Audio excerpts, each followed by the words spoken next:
Hello and welcome to the Secretariat. You're watching the Global Capsule.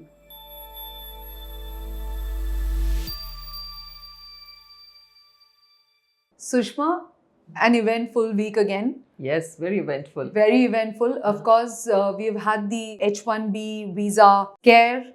Suddenly, it was announced by the US administration that the US H-1B visa fee is going to be increased to $100,000. Yes. And of course, mayhem followed. I mean, there was confusion. And of course, a host of clarifications also from the White House. And now we also hear that doctors may be exempt from the huge fee.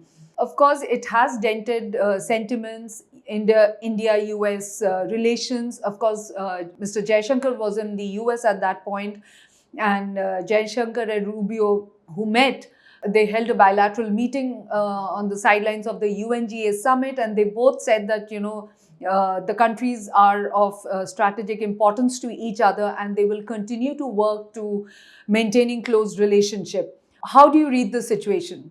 Well, I think this is a decision that has been taken probably in a hurry.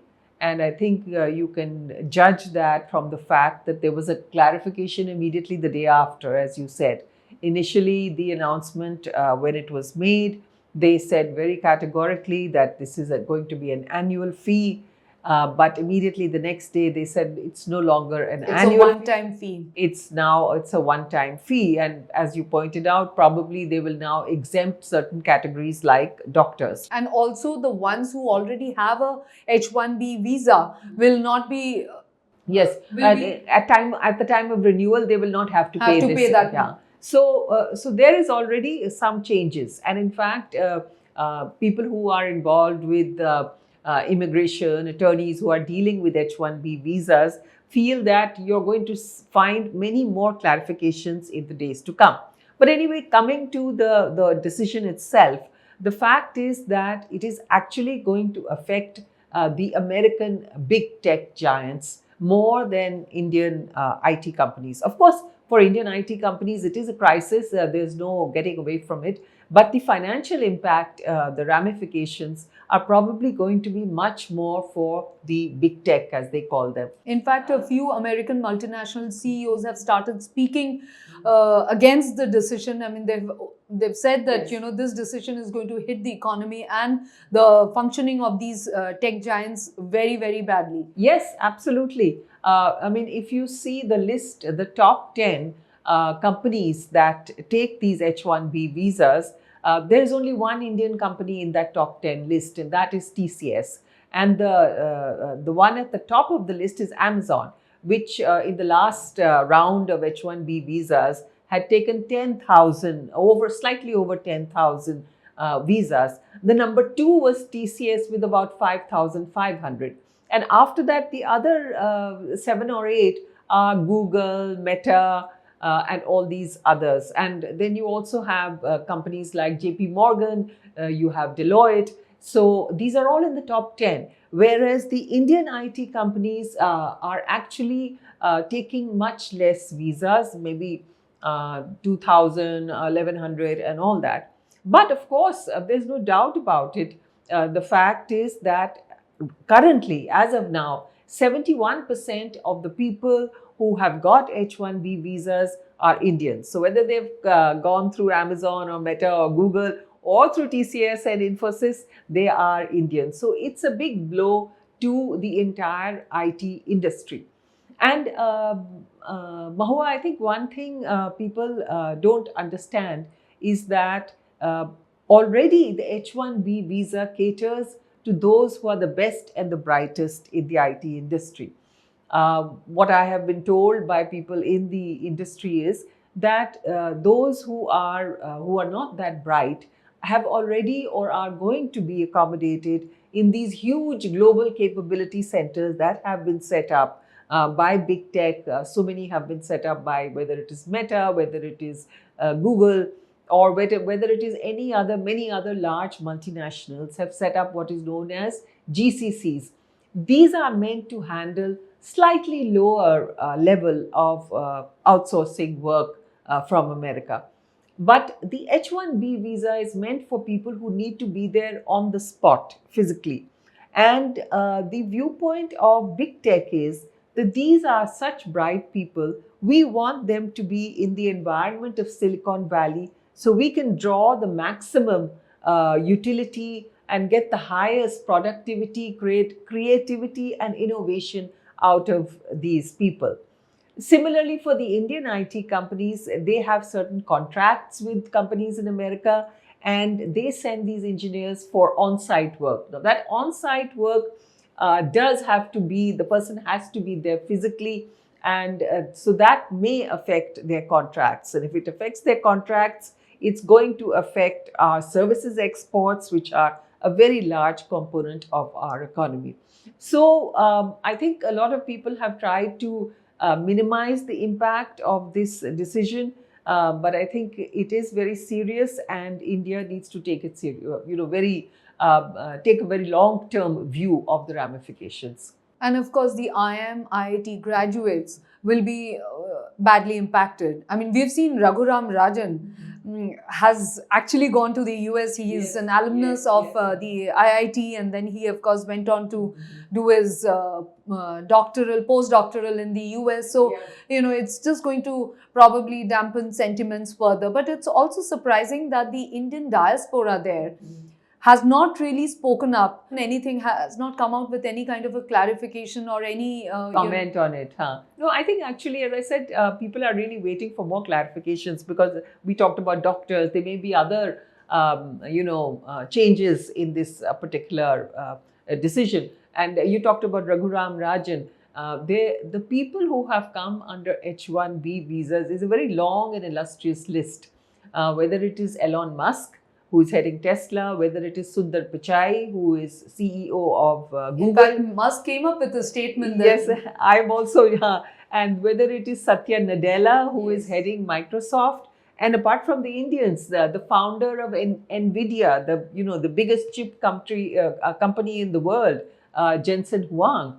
And then the person who is the founder of Zoom, Eric Yuan. So all these are Chinese people. So Chinese, Indians, and people from South Africa like Elon Musk. So everybody has benefited from this. And not only that, the United States of America has benefited. Most importantly, the US economy has... Yes, because they have got all these brilliant people coming to their economy and creating so much wealth, creating such wonderful companies. After all, Elon Musk has set up not just Tesla, but SpaceX.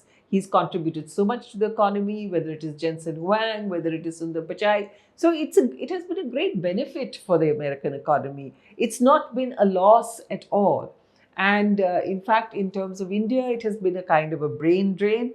But if you look at our people going there, let's say they're global citizens. So I think, if you look at solutions, Mahua, I think... if I may interrupt, Sushma, of course, China has immediately come up with the K visa.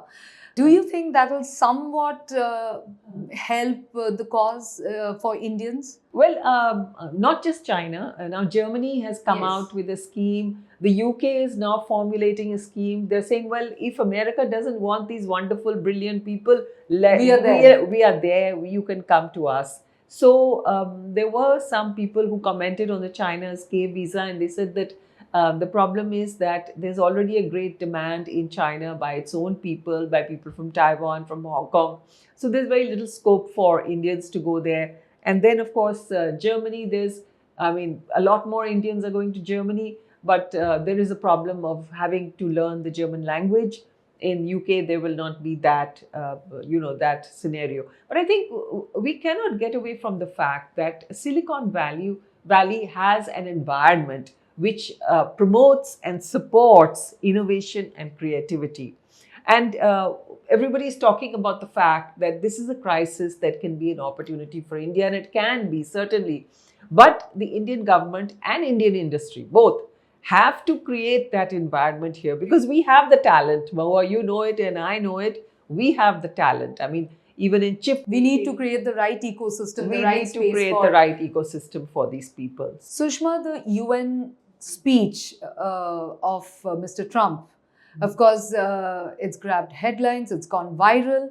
Now, he mentioned India and China. He called out India and China for buying Russian oil. But for the first time, he's also blamed the European countries for being party to it, for being Russian oil. And he said he's just gotten to know about it very recently. And the fact that European countries are also buying Russian oil has come to him as a surprise, and that should stop. What do you have to say on that? Well, first of all, as far as Donald Trump's speech to the UN General Assembly is concerned, you can see I started smiling, you started smiling.